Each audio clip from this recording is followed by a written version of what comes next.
vidéo, on va voir comment faire un pied de page ou une en-tête de page qui va différer en fait d'une page à l'autre ou d'une section à l'autre du document.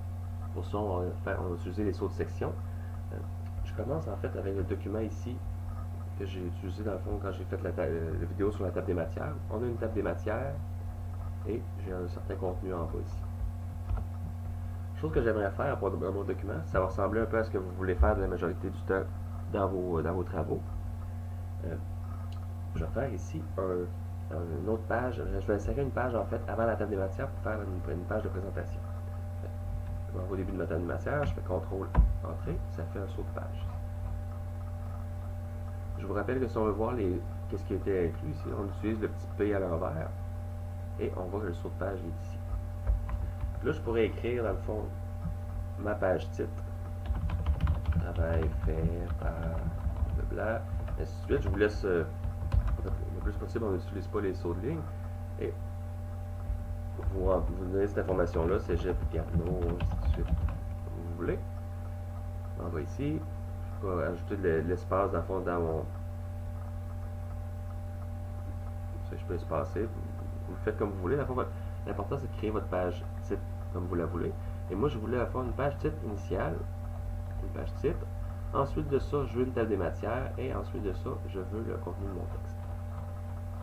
Ce que je veux, en fait, c'est avoir aussi, sur chacune des pages, excusez-moi, je roule, les pages à partir du corps du texte ici, introduction, j'aimerais ça qu'il y ait un numéro de page. Je peux commencer par essayer de le faire ici. Je double-clique dans le pied de page.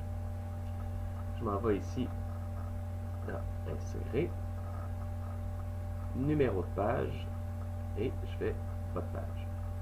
Numéro normal 3, pas celui que je veux, celui qui est à droite. Vous choisissez le style que vous voulez. On voit que ça a mis la page numéro 3. Et moi, j'aimerais en fait que ça commence à 1 à cette page-ci. Ici, ça commence à 3. J'aimerais que ça commence à 1, à la première page du document. Puis, il n'y a pas de numéro sur la page table des matières et sur la page titre. Ici, il y a un numéro.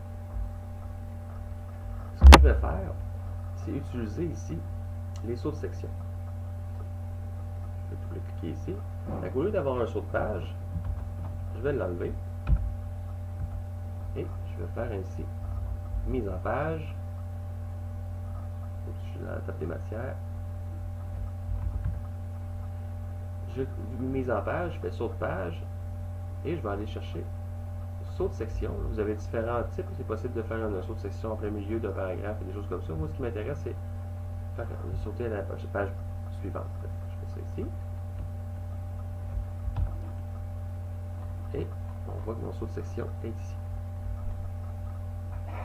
Ça n'a rien changé pour les numéros de page, mais ça va me permettre de pouvoir modifier les choses ensuite.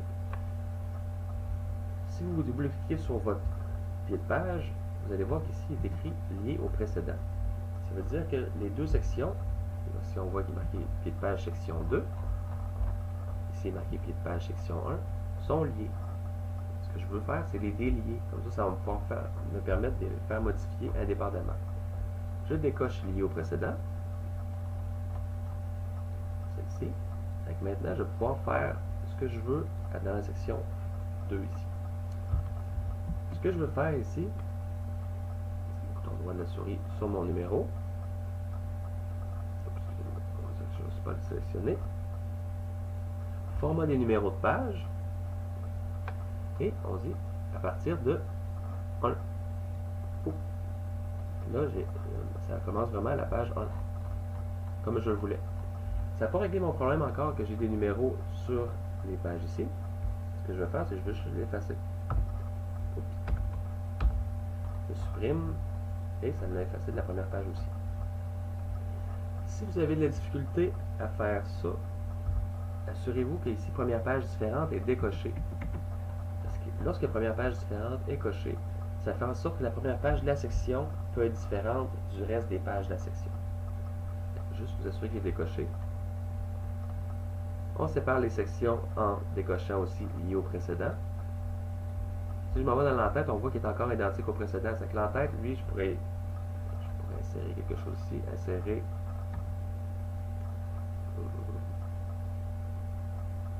en tête avec des choses comme ça ici. Taper ici, taper ici, taper ici. Et ça va être là sur toutes les pages, même s'il y a un saut de section. Parce que j'ai pas encore dit que je voulais que ce soit délié. Et ici, identique au précédent, ce que ça veut dire, c'est que c'est lié au précédent. Donc la section 2 est liée à la section 1, mais seulement pour l'entête. Tandis que pour le pied de page ici, pied de page section 2, regarde, il n'est pas identique au précédent. C'est tout ce que vous avez à faire, dans le fond. Les deux premières pages du document, pas de numéro dessus, et ensuite le corps du texte devrait avoir un numéro. Il y a des choses qu'il faudrait faire, mais il faudrait ajuster votre table des matières. Si normalement les numéros de page sont plus bons, ce que je vais faire, c'est mettre à jour un numéro de page, faites OK, et on voit que c'est les nouveaux numéros qui ont apparu ici.